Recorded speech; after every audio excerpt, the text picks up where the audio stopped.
Muli namang nagpaalala ang Department of Information and Communications Technology sa publiko na iwasan ang mga tinatawag na at the moment post sa social media na posibleng gamiting impormasyon ng mga masasamang loob.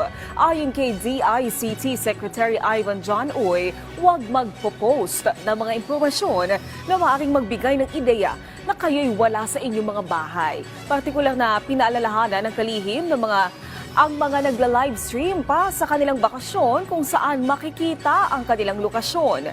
Samantala, nakaalerto din ang DICT, DILG at ilan pang ahensya ng pamahalaan para paigtingin ang kampanya nito laban sa mga scam na naglalabasan ngayong Holy Week. Kabilang na dito ang mga fake accommodations, kahina-hinalang public wifi na maaring kumuha ng inyong personal information at kahit sa mga peking pera.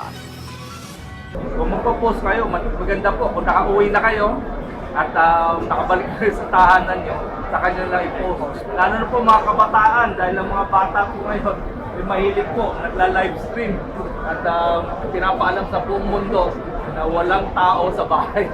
They will take advantage kung anong pinagkakainteresan ng mga publiko. So, pinagkakainteresan natin, makabili ka agad ng mga tickets, no? mga para makauwi.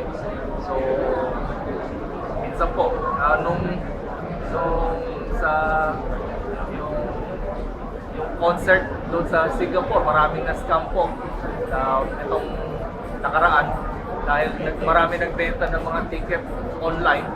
Yung pala hindi totoo. Yung maraming desperate na gustong manood ng concert doon sa Singapore, nagbayad.